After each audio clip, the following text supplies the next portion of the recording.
BJP ने चुनाव प्रचार शुरू कर दिया है। ये बड़ी खबर आपको बता रहे हैं। रुद्रप्रयाग में आज सीएम धामी जो है वो बड़ी चुनावी जनसभा करेंगे। प्रत्याशी आशा नौटियाल के पक्ष में वोटों की अपील करेंगे। चोपता के तल्ला नागपुर में जनसभा को मुख्यमंत्री संबोधित करेंगे। चंद्रनगर में आयोजित जनसभा में भी जो है वोट मांगेंगे और जनता का आशीर्वाद मांगते हुए नजर आएंगे। 20 नवंबर को केदारनाथ उपचुनाव के लिए मतदान होना है, जिसके लिए महज 4 दिन शेष हैं और ऐसे में चुनाव प्रचार को तेज कर दिया गया है। तमाम राजनीतिक दल अपने पैठ बिठाने में जुटे हुए हैं जनता के बीच में। वहीं आपको बता दें कि रुद्रप्रयाग में आज सीएम धामी का कार्यक्रम है। 2 बड़ी जनसभाएं वो संबोधित करने वाले हैं। वहीं प्रत्याशी आशा नौटियाल के लिए जनता से वोटों की अपील करेंगे। चोपता के तल्ला नागपुर में जनसभा होगी। वहीं चंद्रनगर में भी एक जनसभा आयोजित की गई है, जिसमें वोटों की अपील जनता से करेंगे मुख्यमंत्री।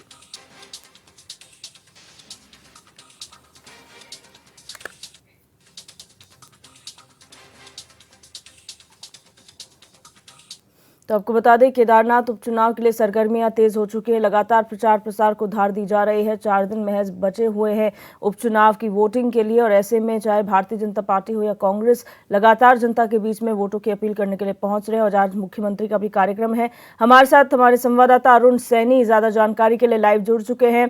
अरुण, आज मुख्यमंत्री का कार्यक्रम है। 2 बड़ी जो जनसभाएं हैं वो केदारनाथ उपचुनाव के लिए करने वाले हैं। क्या आज का पूरा शेड्यूल रहने वाला है मुख्यमंत्री का? जी दिव्या, केदारनाथ विधानसभा उपचुनाव के मतदान में ज़्यादा वक्त नहीं बचा है। ऐसे में लगातार सभी दिग्गज अपनी जो है मैदान में जुटे हुए हैं और लगातार प्रचार प्रसार करने का काम कर रहे हैं। ऐसे में आज मुख्यमंत्री पुष्कर सिंह धामी भी केदारनाथ पहुंचेंगे और जहां पर वो रुद्रप्रयाग में जो है 2 बड़ी चुनावी जनसभा करेंगे, जिसमें कि एक चोपता तल्ला नागपुर में होगी और दूसरी जनसभा उनकी जो है वो चंद्रनगर में होगी। तो इस तरीके से 2 जनसभाओं का आज मुख्यमंत्री पुष्कर सिंह धामी संबोधित भी करेंगे और भारतीय जनता पार्टी की प्रत्याशी आशा नौटियाल के समर्थन में जनता से मतदान करने की अपील भी मुख्यमंत्री पुष्कर सिंह धामी आज रुद्रप्रयाग से करते हुए दिखाई देंगे। ऐसे में भारतीय जनता पार्टी की बात की जाए तो भारतीय जनता पार्टी की तरफ से लगातार प्रचार किया जा रहा है। तमाम मंत्री भारतीय जनता पार्टी ने अपने वहां पर उतारे हैं, सांसद वहां पर उतारे गए हैं। यानी कि देखा जा सकता है कि जो पूरा केदारनाथ का चुनाव है, एक अगर इस चुनाव को देखा जाए तो काफ़ी दिलचस्प चुनाव बनता जा रहा है। और ये इस चुनाव जो केदारनाथ का चुनाव है, ये एक तरीके से पूरे नेशनल की जो है नज़र भी इस पर टिकी हुई है। केंद्र की पूरी नज़र जो है, चाहे वो भारतीय जनता पार्टी हो या फिर कांग्रेस पार्टी, दोनों ही दलों की नज़र इस चुनाव पर टिकी हुई है। और केदारनाथ का चुनाव एक उपचुनाव के तौर पर ही नहीं बल्कि एक साख के तौर पर भी देखा जा रहा है दोनों की ही दलों के। तो ऐसे में चाहे भारतीय जनता पार्टी की बात हो या कांग्रेस की, तो दोनों ही दलों के दिग्गज चुनावी मैदान में जुटे हुए हैं। चाहे कांग्रेस पार्टी की भी बात अगर की जाए तो लगातार कांग्रेस पार्टी भी वहाँ पर प्रचार प्रसार करती हुई दिखाई दे रही है। और मुख्यमंत्री पुष्कर सिंह धामी भी जो है कई बार उन्होंने वहां पर गए भी और जिसके के साथ ही उन्होंने कई घोषणाएं भी वहां पर की थी और ये भी कहा था कि जब तक कोई विधायक यहां पर नहीं चुना जाता तब तक विधायक के तरीके से कार्य करेंगे। आज फिर जो है वो चुनावी जनसभा को करने जा रहे हैं और अंतिम दौर का प्रचार है। तो आज मुख्यमंत्री पुष्कर सिंह धामी अंतिम दौर के प्रचार में पहुंचेंगे। अभी कल भी जो है प्रचार में हो सकता है मुख्यमंत्री पुष्कर सिंह धामी केदारनाथ रहे। तो इस तरीके से जो है प्रचार प्रसार चल रहा है और दोनों ही दलों ने पूरी ताकत जो है अपनी इस चुनाव के लिए झोंक दी है। अच्छा, यहाँ पर जिस तरीके से चुनाव प्रचार चल रहा है, 2 बड़ी जनसभाएं खुद मुख्यमंत्री करने रुद्रप्रयाग पहुंचेंगे, कांग्रेस का, विपक्ष का इस पर क्या कुछ रुख है? क्योंकि यहाँ पर हरदा बनाम जो है वो मुख्यमंत्री हो गया था, लगातार वार पलटवार चल रहे थे और बड़ी टूट की भी बात यहाँ पर की जा रही थी भारतीय जनता पार्टी के अंदर।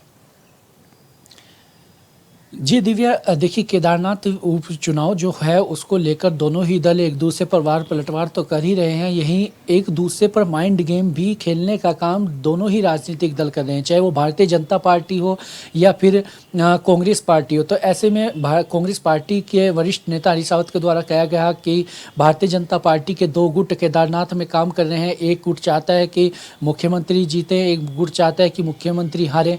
तो इस तरह क्योंकि मुख्यमंत्री के नेतृत्व में पूरा चुनाव जो है केदारनाथ का लड़ा जा रहा है। इसी के साथ साथ ही भारतीय जनता पार्टी भी पलटवार कर रही है। वो कह रही कि हरीश रावत और हरक सिंह में जिस तरीके से कांग्रेस पार्टी बटी हुई है, उस तरीके की चीज़ें जो है भारतीय जनता पार्टी में नहीं होती। तो ये सियासत में आमतौर पर बार पलटवार होते हैं, लेकिन चुनाव जब हो और चुनाव का प्रचार चल रहा हो तो ये और भी स्वाभाविक हो जाता है। लेकिन केदारनाथ उपचुनाव की अगर बात की जाए तो अगर धार्मिक दृष्टिकोण से भी अगर देखा जाए तो ये चुनाव काफ़ी दिलचस्प भी है और काफ़ी चुनौतीपूर्ण ये चुनाव दोनों ही दलों के लिए होने जा रहा है। जिस तरीके से अयोध्या में सांसद के जो लोकसभा के चुनाव हुए थे वो भारतीय जनता पार्टी हारी, उसके बाद बद्रीनाथ विधानसभा सीट का जो उपचुनाव हुआ था उसको भारतीय जनता पार्टी हारी। तो ऐसे में केदारनाथ विधानसभा उपचुनाव जीतना सबसे बड़ी चुनौती भारतीय जनता पार्टी के लिए है और भारतीय जनता पार्टी इसी को लेकर पूरी जो है रणनीति भी तैयार कर रही है। पूरा जो है दमखम भारतीय जनता पार्टी ने लगाया हुआ है। तो वहीं कांग्रेस पार्टी भी जिस तरीके से बद्रीनाथ और मंगलोर विधानसभा सीट का उपचुनाव जीती है तो उसके सामने भी चुनौती है कि केदारनाथ विधानसभा सीट का उपचुनाव कैसे जीता जाए ताकि वो जीत को जो है वो बरकरार रखा जाए। तो इस तरीके से दोनों ही राजनीतिक दल अपनी अपनी तैयारियों में जुटे हुए हैं। कांग्रेस पार्टी के भी तमाम वरिष्ठ नेता वहां पर मौजूद हैं, तमाम विधायक वहां पर मौजूद हैं, पूर्व विधायक मौजूद हैं, पूर्व सांसद कांग्रेस पार्टी के वहां पर लगे हुए हैं, पूर्व मंत्री लगे हुए हैं। इसी तरीके से भारतीय जनता पार्टी के भी दिग्गज वहां पर जुटे हुए हैं। यानी कि कुल मिलाकर अगर देखा जाए तो दोनों ही दलों के द्वारा कोई भी कोर कसर इस चुनाव में नहीं छोड़ी जा रही है।